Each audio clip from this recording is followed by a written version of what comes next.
Episode की starting में हम देखते हैं कि सचिन गाना गा रहा होता है, ये शाम मस्तानी। उसके बाद वो साइली को देखता है और कहता है, साइली क्या कर रही है तू? साइली जवाब में कहती है कि कुछ नहीं, बस दुकान का हिसाब किताब कर रही हूँ। सचिन कहता है, हाँ ये भी सही है, लेकिन गाँव में कितना मजा आता है ना, यह भागदौड़ भरी जिंदगी से दूर शांति से रहने में बहुत मजा आता है। साइली कहती है कि तुम कुछ चीज भूल रहे हो। सचिन कहता है कि मैं क्या भूल रहा हूँ? साइली जवाब में कहती है कि याद करो, तुमने कहा था कि तुम गाँव से आने के बाद कुछ करोगे। सचिन कहता है कि मुझे याद नहीं है, तू मुझे याद तो दिला कि मैंने क्या कहा था। साइली कहती है कि तुमसे कुछ उम्मीद रखना ही बेकार है। फिर हम देखते हैं कि सचिन जैसे तैसे करके साइली को मना लेता है और फिर साइली बताती है कि गांव जाने से पहले तुमने मुझे वादा किया था कि गांव से आने के बाद तुम वो मेरी दुकान के लिए कोड वाला काम करोगे। सचिन कहता है, कौन सा कोड? साइली जवाब देती है, जिससे ऑनलाइन पेमेंट होते हैं। फिर सचिन कहता है कि अरे हाँ, उसकी तो टेंशन मत ले। सचिन कहता है कि सुबह उठते ही मैं तेरा ये क्यूआर वाला काम करा के दूंगा। सचिन कहता है कि काम वाम तू सब बाद में करना, पहले मेरे साथ डांस कर। साइली पहले तो मना करती है, लेकिन बाद में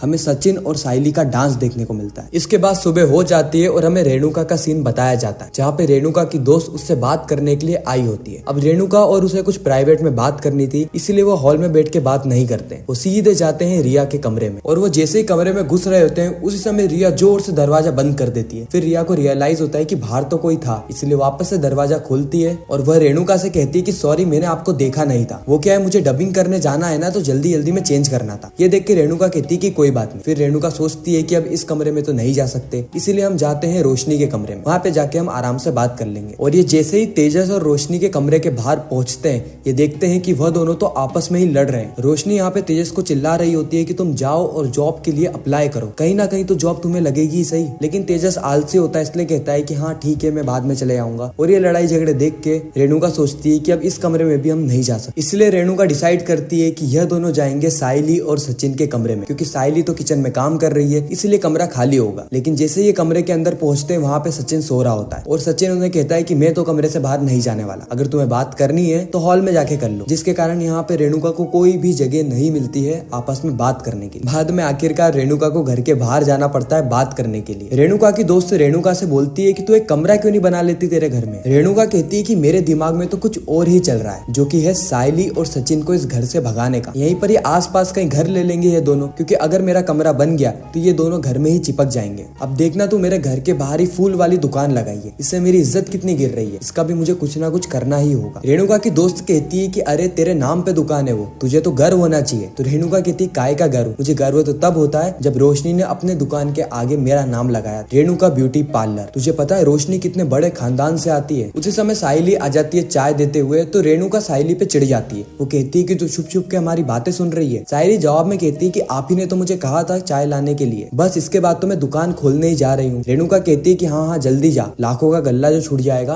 और ऐसे ही करके रेणुका बहुत सारे ताने मारती है साइली को, जिसके बाद साइली वहाँ से चले जाती है। फिर रेणुका अपनी दोस्त के सामने फाकेबाजी चालू कर देती है। वो बहुत लंबी लंबी फेंकती है कि रोशनी इतने बड़े खानदान से है, उसके जब पापा यहाँ पर आएंगे तो तेजस के लिए एक बड़ा सा बिजनेस स्टेब्लिश करके देंगे, जिसके बाद इनके बच्चे होंगे और उनके लिए भी कई सारे कमरे बनाएंगे, हमारे लिए भी कमरे बनाएंगे, और मेरे घर में मैं लिफ्ट भी लगाऊंगी। ऐसी हजार तरीके की फाकेबाजी करती है। फिर हम साइली को देखते हैं जो कि गणेश जी की पूजा कर रही होती है। वो गणेश जी से प्रार्थना करती है कि गणेश जी मुझे आशीर्वाद देना, क्योंकि आज मैं मेरी दुकान पे कुछ नई चीज शुरू करने जा रही हूँ आपके आशीर्वाद से। उसके बाद हम देखते हैं कि साइली और सचिन बहुत ज्यादा खुश होते हैं, इसलिए वह रेणुका और परेश को बुलाते हैं। उसके बाद साइली इन दोनों को ही बताती है कि यह अपनी दुकान पे एक क्यूआर कोड लगा रहे हैं, जिससे कि इनका ऑनलाइन पेमेंट भी आने लगेगा। यह देख के परेश तो बहुत ज्यादा खुश हो जाता है, लेकिन रेणुका को खुशी नहीं होती है, उल्टा वो तो इन दोनों से जलने लगती है। फिर सचिन यह भी बताता है कि उसने तो अपने टैक्सी पर भी लगा रखा, इसीलिए वह इन दोनों को ही एक राइड करवाता है। फिर यह एक लंबी सी ट्रिप करके आते हैं, लंबी तो नहीं कह सकते, एक या दो गली के चक्कर लगाए थे। लेकिन उसके बाद जैसे ही ये उतरते हैं, उसी समय वहां से रोशनी आ रही होती है। रोशनी क्यूआर कोड को देखकर इतना ज्यादा खुश नहीं होती है। वो कहती है कि ये तो मैं सालों से इस्तेमाल कर रही हूँ। रेणुका जवाब में कहती है कि तू तो अमीर खानदान से है ना, लेकिन ये झोपड़पट्टी वाले लोगों को कहाँ ही समझ में आता है क्यूआर